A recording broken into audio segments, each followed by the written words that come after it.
Good day everyone, good Thursday everyone, and good ninth week of 9.1. Everyone, what we're going over today is something that should have happened a few days ago and, well, we missed it. That was the day where we would have talked about Mythic Plus, and I didn't. So, last time we went over this was 13 days ago. That was the last checkup we did on Mythic Plus. So for today, we're gonna have a bullet storm, an avalanche of numbers, graphs, data, of things that I think you can find interesting, perhaps even surprising, about these last couple of weeks of Mythic Plus, and even about the dungeons themselves. The success rate of the dungeons, how likely you are to complete it this week and last week, and things like this. Because in the last 2 weeks, by this point, there isn't really much to point out about the popularity. For example, hey guys, there is a new spec, a hipster spec rising out of nowhere. I bet you haven't heard about it. No, we have already pointed out and we have already discovered which of the specs were doing better or doing worse. We have already pointed out things, for example, like Arms Warrior, that is becoming stronger and getting more representation compared to Fury. We have also said that Beast Mastery is becoming more popular, closer to Marksmanship Hunter, and even that Fire Mage was also growing. So most of these things are remaining more or less the same, together with the staples of 9.1, for example, Guardian Druid being the new mainstay tank, or like Holy Paladin continuing their popularity at the top end of keys. So one of the things to look at is the difference starting in their performance at this point almost 2 weeks ago, really, compared to this week. This was where we left, which was August 13th. Now, don't be surprised or confused about the fact that now, from August 13th to today, the bars basically seem like they are going down compared to before where they were going up. This is mostly because this is a score system, so if a week in Mythic Plus happens to be harder, then the average players are going to get less score for their keys, which means that the overall score, which means the overall lines are going to go towards the bottom rather than towards the top. The main difference to see here is the continuation of what we saw when we left, which was Fire Mage. As you can see, Fire Mage has now passed Arcane Mage and then has kept driving itself higher. In fact, it's kind of almost the only one of the range DPS that has continued going up, regardless of the change of affixes between 1 week and the next. There is actually 2 changes of affixes here, the one on the 17th and the one on the 24th. Fire Mage is the only one that pretty much continues to grow. This, for the record, has nothing to do with the hotfix buff that Fire Mages have received that we covered a few days ago related to Sun King's Blessing, because that is mostly a single target legendary which is not really going to be used in Mythic Plus.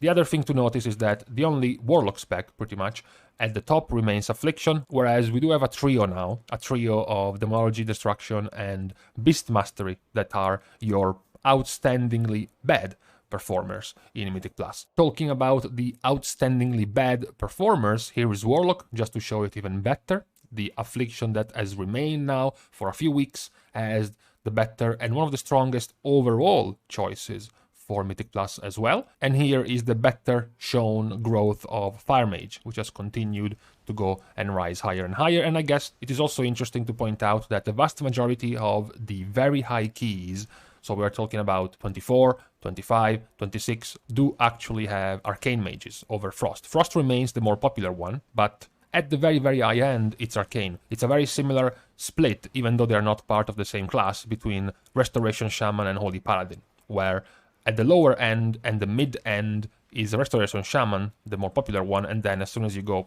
high in the keys, it's Holy Paladin. Now, after the range DPS, we can take a look as well at the melee DPS, which is continuing to show more or less what we saw last week. Last week, you saw the big divide. You had 3 classes, or 3 specs at the top, and then you had a big chunk in the middle, right? Very, very close to each other, all of them.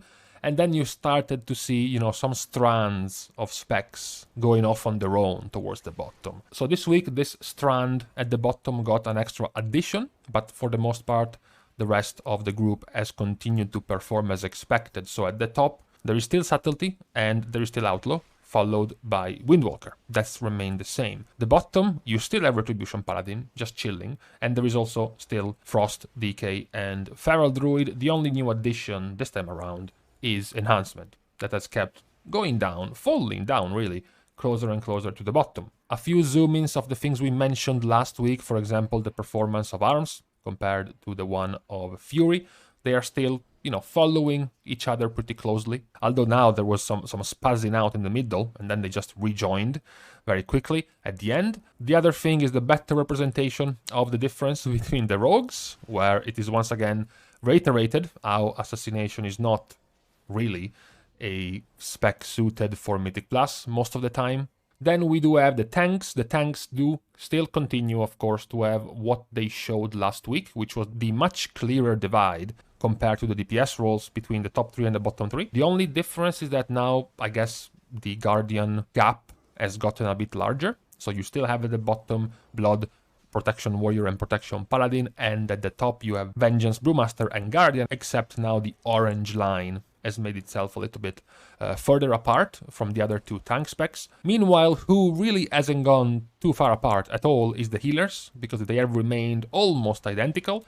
You have Discipline Priest and Restoration Shaman following Holy Paladin in the top, and then you have the other rest of the healers, the bottom 3, to make up the other half of the healers. What was also interesting to look in this week is a few other numbers. First of all, this is the average spread of keys throughout the population that has gotten into Mythic Plus. So you do see, of course, the massive jump in the middle of plus 15. Yes, sure, plus 15 is no longer the requirement to get you Keystone Master, but in terms of points, it's more or less where you need to be at if you want to get Keystone Master. It does also give us some insight on the growth on the hierarchy level that is being completed. Last time we checked through this, for example, completing a plus 17 made you into the top 1% of the population. Now completing a plus 17 puts you into the top 10% of the Mythic Plus population. We can also see some other cool and pretty telling week by week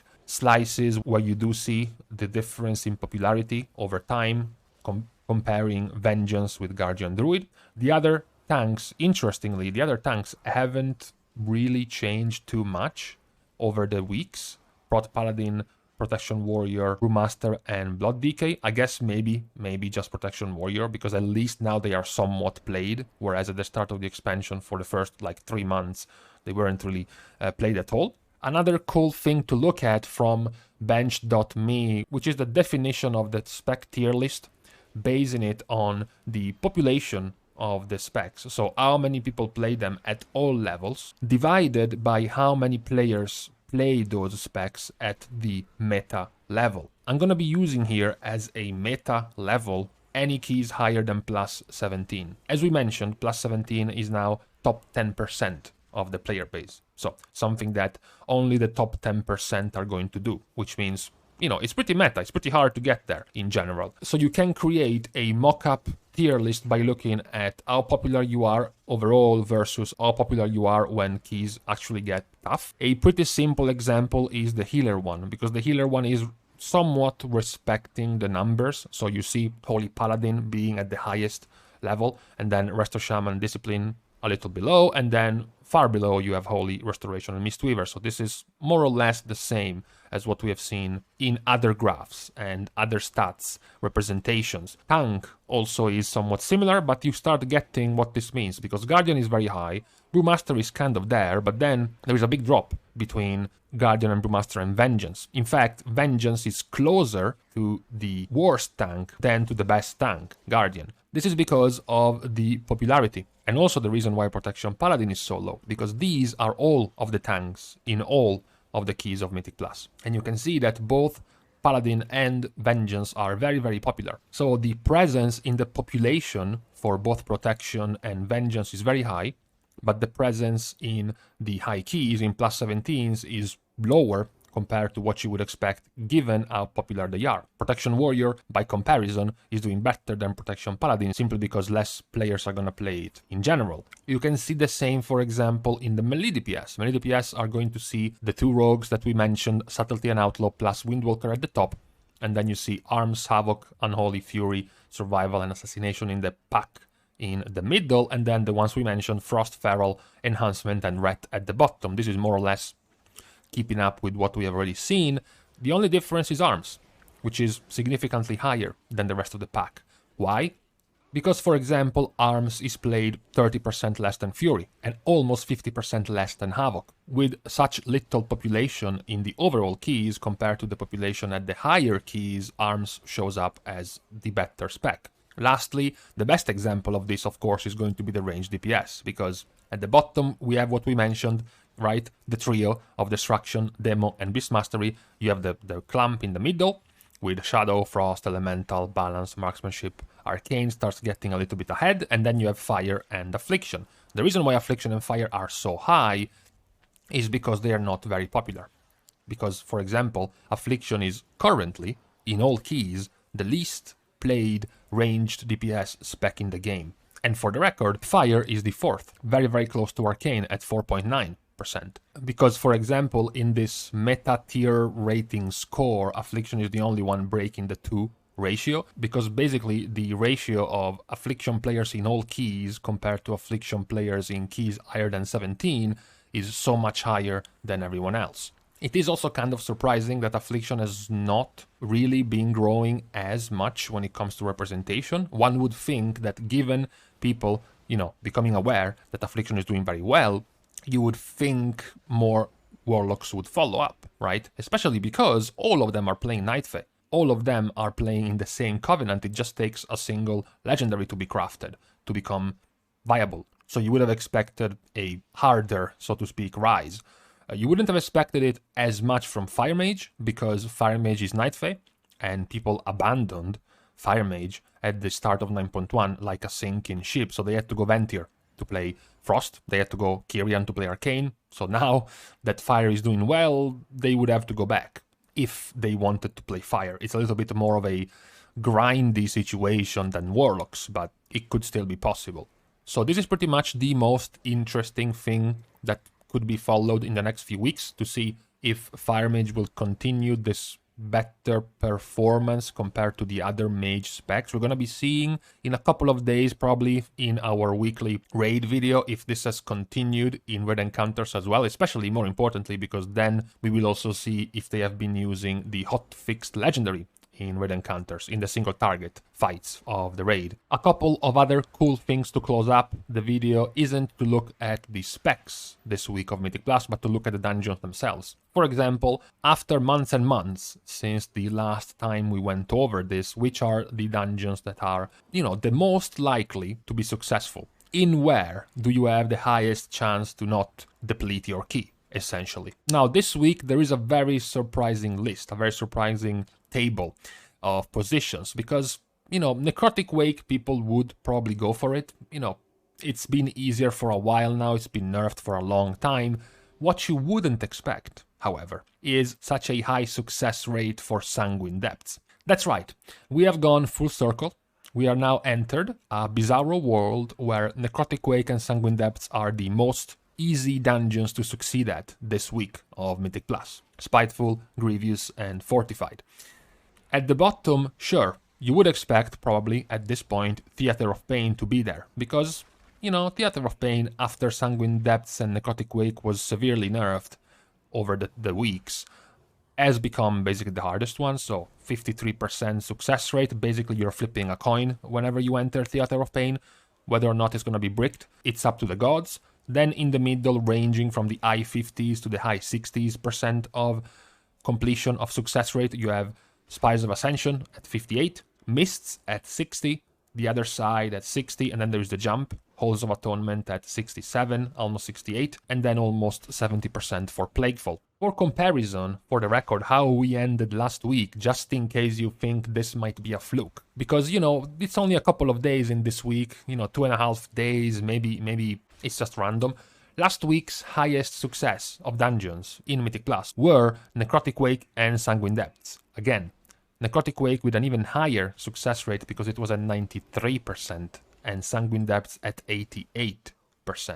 They were consistently the highest. And at the bottom, again, of course, you had Theater of Pain with its amazing 51%. Yet again, a coin flip. The middle remains somewhat similar, with the other side Mists, Spires, Halls of Atonement, and Plagueful. So even despite the Tyrannical Week, so where Plagueful and Halls of Atonement should have been harder, they are still easier than Mists and the other side, and Spires. Particularly Mists has been pretty interesting recently. It has gotten to be a much harder dungeon compared to the absolute freedom that you had before. Imagine you are in December and someone tells you Mists of Tir-Nasit is the hardest dungeon in the game and Sanguine Depths is the easiest one, what you would have said. So at the very least now you have some insight when someone invites you to a key or when you're about to join a group. Those are gonna be your success rates, your chances of being successful in a key, at least for the week we have, Fortified, Spiteful, Grievous, and Tormented. Now that we have gone through a bunch of numbers and data, we can stop. Thank you guys for watching the video. If you want to support me, my channel, my pets, and my neighbors, you can like, comment, and eventually later on subscribe as well. See you guys soon. And in the meantime, I don't know why I'm speaking like this, but finally it's not hot anymore. It's chill. It's even time to consider long pants. Amazing.